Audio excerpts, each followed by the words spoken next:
जय श्री राम दोस्तों आज इस टॉपिक के ऊपर मैं आपसे बात करने वाला हूँ। ये मेरे चैनल का टॉपिक तो नहीं है दोस्तों, वैसे तो न्यूज़ चैनल नहीं है, पर मुझे इस बात से कुछ फ़र्क नहीं पड़ता है कि मैं किस टॉपिक को कवर कर रहा हूँ, बल्कि भारत के हित के लिए अगर मुझे ऐसे टॉपिक को कवर करना ही पड़े भविष्य में तो मैं ज़रूर करूँगा, आवाज़ ज़रूर उठाऊँगा, चुप नहीं बैठूँगा। और एक भारतीय होने का मतलब सिर्फ ये नहीं है कि वॉर आने पर हाथों में हथियार लेने पड़े, बल्कि ऐसी स्थिति में एक दूसरे का साथ देना, आवाज़ उठाना, एकजुट होकर के बोलना भी एक भारतीय होने का बहुत बड़ा पहचान है, जो मैं कर रहा हूँ और आप सभी को भी करना चाहिए। अभी कोलकाता में जो इतना भयावह स्थिति हुआ है, इतना हीनियस क्राइम हुआ है, इतना घिनौना अपराध किया है इस संजय रॉय ने। चले संजय सामने मत आ जाना, शरीर का जितना ताकत है ना सारा लगा दूंगा, और भूल से पब्लिक में भी मत आ जाना। अभी जिस तरीके का पब्लिक का आक्रोश है ना, एक एक पुर्जा नहीं मिलेगा। बस हम सभी नागरिक एक ही चीज़ चाहते हैं कि हमें न्याय मिले, वो भी लीगल तरीके से न्याय मिले। दूसरी तरफ आरजीकर मेडिकल कॉलेज के पूर्व संदीप घोष जी पिछले 5-6 दिनों से जो है उनसे पूछताछ कर रही है सीबीआई।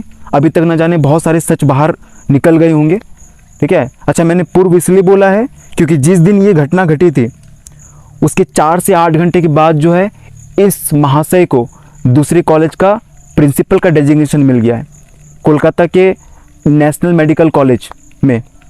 तो ये बहुत अंदर का बात है, राजनीति चल रहा है यहाँ पर, ठीक है, जो हमें अभी नहीं पता है। और अगर आपको और मुझे पता भी है कौन कर रहा है ऐसा, तो अभी बिल्कुल साइलेंट रहिए, क्योंकि जो काम करेगी वो कानून ही करेगी। हम बस नागरिकों का एक ही मांग है, वो है न्याय चाहिए हमें।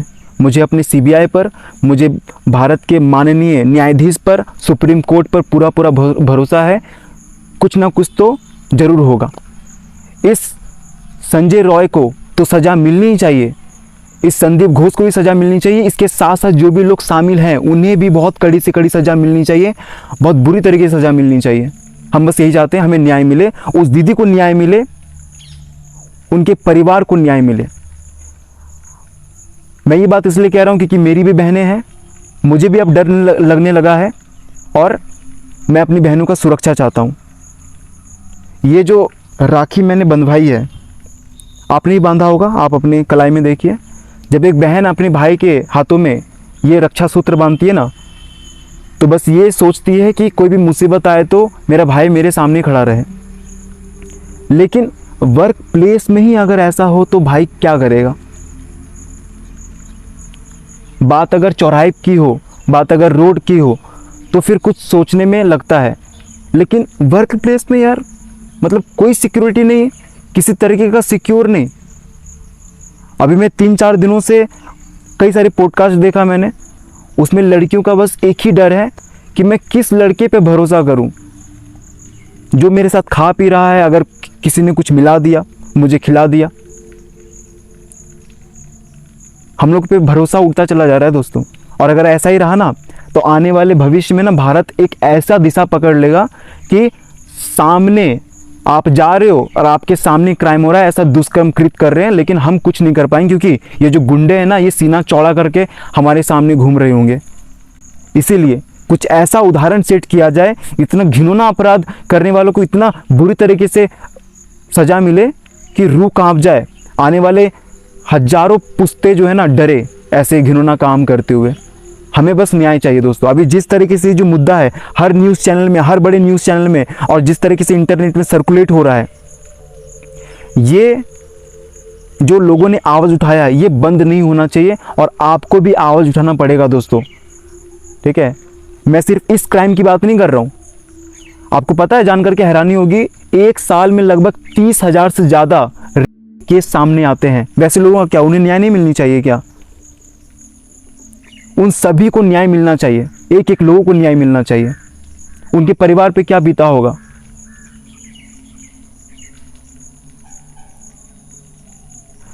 मुझे नहीं पता कि इस वीडियो को अपलोड करने के बाद कितने जन लोग देखने वाले हैं।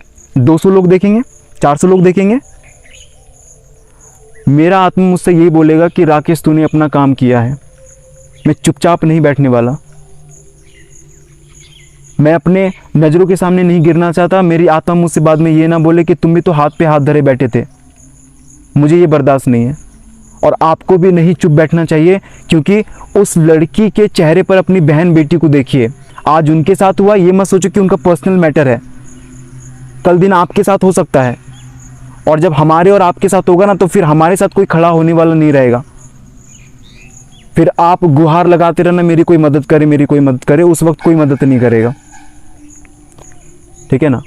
एक एक इंसान जो मेरे इस वीडियो को देख रहे हैं, मेरे साथी, अगर आप वीडियो नहीं बना सकते, कोई दिक्कत वाली बात नहीं। जहाँ पे भी आर्टिकल्स पढ़ रहे हो, जहाँ पे भी न्यूज़ देख रहे हो, जहाँ पे भी शॉर्ट्स देख रहे हो, उसे तुरंत एकदम लोगों तक फैलाओ।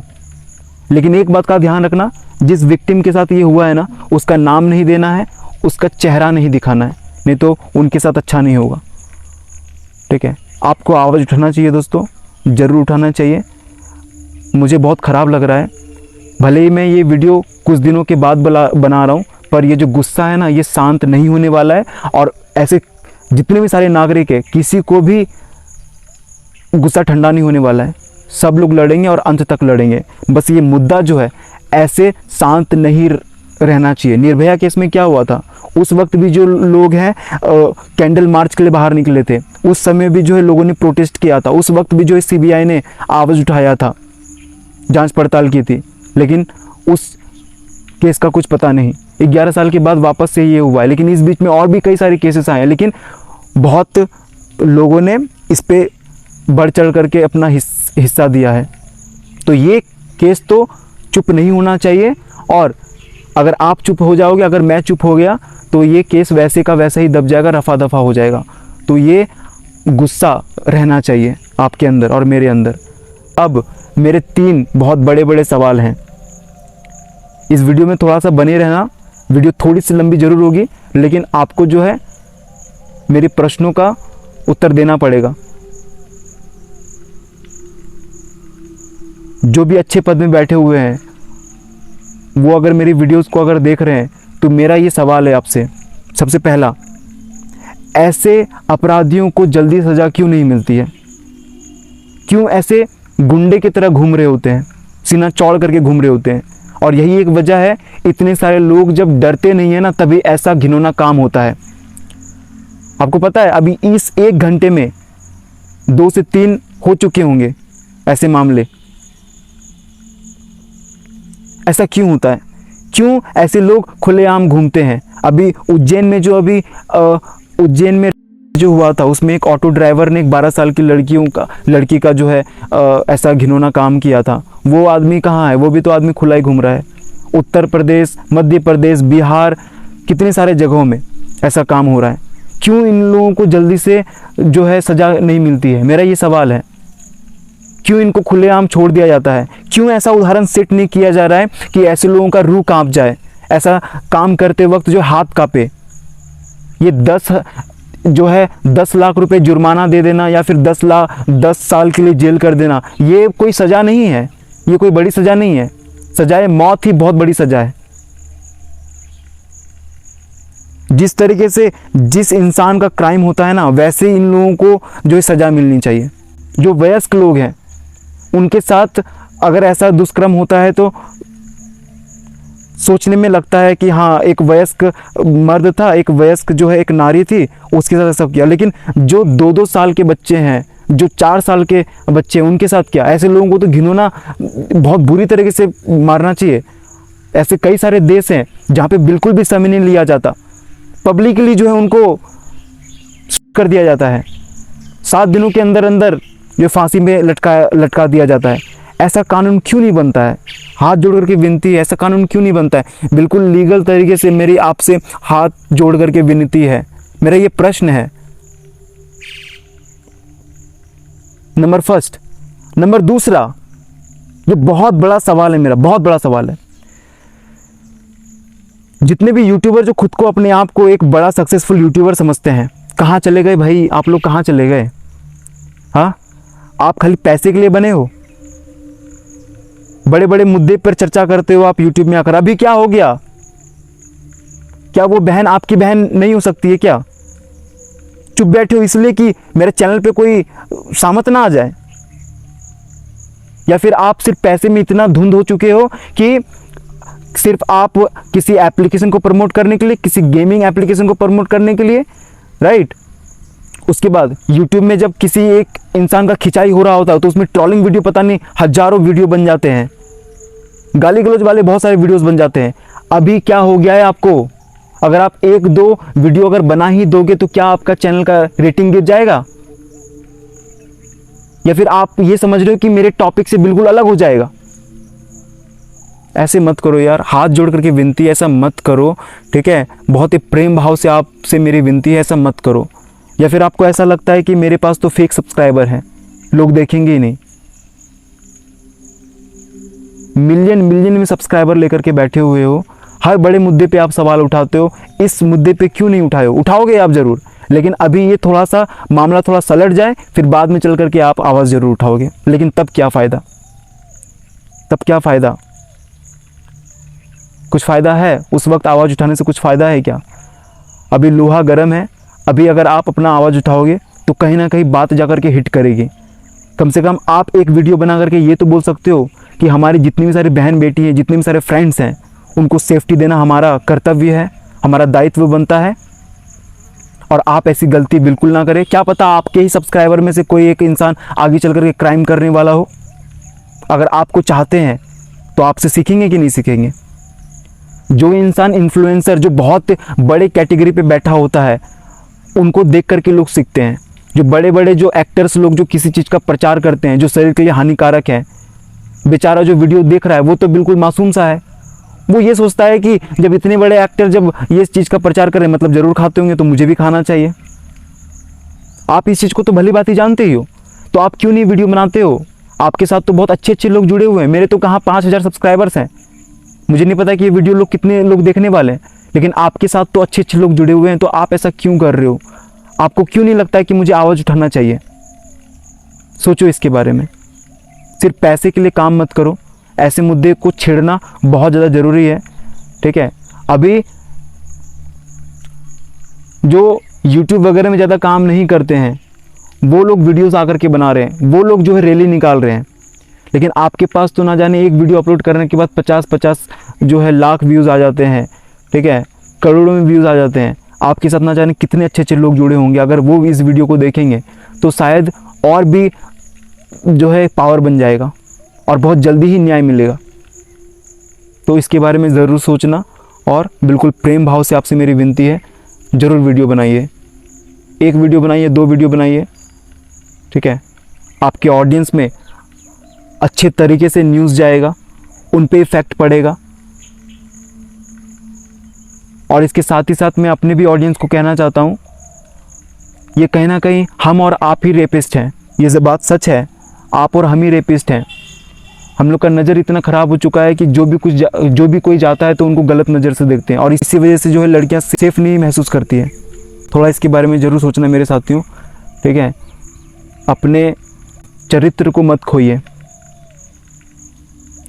नंबर दूसरा मेरा प्रश्न कंप्लीट हो चुका है। अब जो नंबर तीसरा जो है, जो बहुत ही बड़ा प्रश्न है मेरा, क्या राजनीति लेवल इतना चरम सीमा छू लिया है कि किसी के मन में करुणा, किसी के मन में दया बिल्कुल भी नहीं है, सारा खत्म हो चुका है? ये क्या हो रहा है? एक इंसान का, एक दीदी का इतनी बुरी तरीके से ब्रूटल जो कह सकते हैं हत्या हुई है, उसको बता दिया जा रहा है सबसे बड़ा झूठ। अगर ये झूठ बोला गया तो क्यों बोला गया? मैंने जो ये बातें सुनी हैं अभी तक, मैं वो सारी बातें मैं आपसे शेयर करूंगा। नंबर फर्स्ट, आपने वो ऑटोप्सी रिपोर्ट देखा है? आपने कितनी बुरी तरीके से, कितने घिनौने तरीके से, हैवानियत तरीके से जो है उस दीदी का हत्या किया गया है।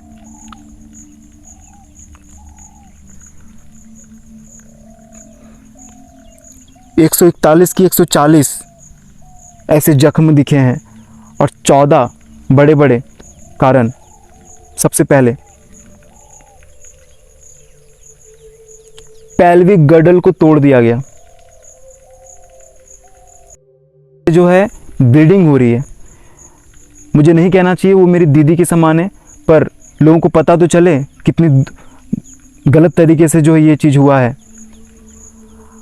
आँखों में जो चश्मा पहनती थी, इनको क्रश करके जो है आंखों में धंसाया गया है।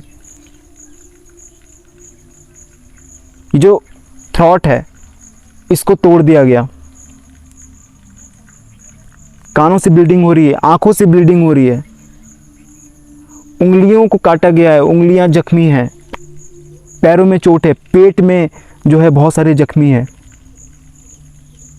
कैसे बुरी तरीके से मारा होगा ना। उस वक्त का पल उस दीदी के साथ कैसा बीत रहा होगा, एक बार आप आंखें बंद करके सोचो। कैसे तड़प रही होगी दीदी, चिल्ला रही होगी। अब यहाँ से राजनीति शुरू होता है। इतना बड़ा कोई एक नॉर्मल इंसान भी देख करके बता देगा कि ये जो नहीं था, ये पहले को अंजाम दिया गया, फिर मर्डर है। अब किन किन बातों को छुपाया जा रहा है। सबसे पहला, जब भी किसी के साथ छेड़खानियां होती है ना, तो वो एक तरीके का हार्मोन रिलीज होता है। उस वक्त एक अलग तरीके का एनर्जी आता होगा। ठीक है, कितना जोर जोर से चिल्लाया होगा उस दीदी ने, लेकिन फिर भी जो है उस हॉस्पिटल में लोगों ने नहीं सुना। मुझे भी हॉस्पिटल के धक्के लगे अभी कुछ दिनों पहले ही। अभी काफ़ी दिनों तक मैं हॉस्पिटल में ही रहा था, मुझे पता है। उस हॉस्पिटल में जब मैं था ना, तो वहाँ पे एक भी पर्सन ऐसा नहीं था, बिल्कुल चुप था। दूर दूर तक जो लोग कहीं ना कहीं तो बैठे हुए थे, और अगर किसी ने बहुत ज़ोर से चिल्लाया होगा तो क्या उनके कान तक आवाज़ नहीं पहुँचा होगा। तो ये तो था pre planning, number first. Number दूसरा, जब तक दीदी को होश रहा होगा ना, तब तक जो है उन दीदी ने ज़रूर अपना ताकत लगाया होगा, लेकिन मुझे लगता है उनको बेहोश किया गया था। खाने में कुछ मिला करके बेहोश किया गया है। ये सारी बातें मैं सुन करके बता रहा हूँ, और आइडिया भी लग जाता है।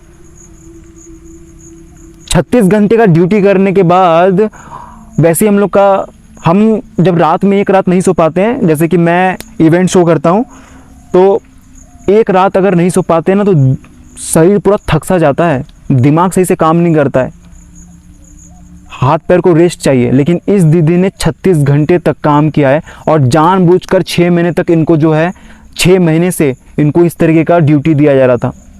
ये मैंने सुना है, वही मैं बता रहा हूँ आपको। 36 घंटे की ड्यूटी करती थी ये। तो आप मुझे बताओ इनका शरीर क्या रहा होगा। इस दीदी ने ये सोचा कि जरा सा मैं जाकर के सेमिनार हॉल में जाकर के रेस्ट कर लूँ, उसके बाद इनका कोई लेविस टाइप से जो है ना तो रेस्ट चलता है और ना ही खाना पीना चलता है। बहुत ही 10-15 मिनट में आपको जो चीज़ कंप्लीट करना है तुरंत कर लो, फिर वापस से ड्यूटी में लगना है। सेमिनार हॉल में गई थी, लेकिन किस्मत में इनका ऐसा ही लिखा था, तो हुआ ऐसा। क्या बोलोगे आप इस चीज़ को। ये बिल्कुल श्योर है, जब भी कोई इंसान जब सो रहा होता है, क्या आपने अपने शरीर में कुछ ऐसा चीज़ पहन के सोया है। यहाँ तक कि जब मैं हाथों में रिंग पहन कर सोता हूँ ना, रात में खोल देता हूँ ताकि मुझे रिलैक्स मिले। ब्रेसलेट पहनता हूँ उसको भी खोल देता हूँ। ठीक है, तो जो इंसान चश्मा पहनता है क्या वो खोल करके नहीं रखा होगा सोते वक्त, ये मुझे डाउट लग रहा है। नंबर तीसरा, इस काम को करने के बाद जो है वहाँ पे रिनोवेशन का काम चालू करवा दिया जाता है। लेकिन मैंने एक वीडियो में देखा जहाँ पे तोड़फोड़ वाला काम हुआ है ना, वहाँ पे बगल में सटा हुआ जो है वॉशरूम था। तो ऐसा काम करने के बाद जो है लोगों ने अपना हाथ पैर धोया होगा, उसी दीवार को तोड़ा गया ताकि कुछ भी सुराग ना बचे, तोड़ दिया गया। इसके बाद ये होने के बाद जो है तुरंत 5 या 7 हज़ार लोग अचानक से पूरे मॉब में जो है लोग अटैक करते हैं और तोड़फोड़ कर दिया जाता है। वो इसलिए भी शायद कुछ भी प्रूफ ना मिले। इसके बाद इस दीदी का जो बॉडी है इसको बहुत जल्दी ही जो है आत्मसंस्कार के लिए भेज दिया जाता है, जबकि वहाँ पे शमशान स्थल पर वहाँ पे ऑलरेडी 3 लाशें पड़ी थी। फिर भी उनको बोला गया कि सबसे पहले इससे आत्मसंस्कार के लिए सारे प्रोसेस को करो, ये सबसे बड़ा चीज़। इसके बाद पोस्टमार्टम के बाद पहली बार ऐसा सुना है कि FIR दर्ज हो रहा है। फिर सुनो, जिस इंसान ने ये दुष्कर्म कृत किया है, पता चला कि वो इंसान जो है सीसीटीवी कैमरा में देखा गया कि वो आदमी बड़ा आता है, गर्दन में वो जो नहीं होता ईयरफोन डालकर आता है, वहाँ पे सारे काम करता है। उसके बाद फिर वो बड़ी मस्ती से घर जाता है, मतलब कि जाता है फिर जाके सो जाता है। फिर उसमें वो दिखा कि उसका जो ईयरफोन है वो छूट जाता है, ठीक है।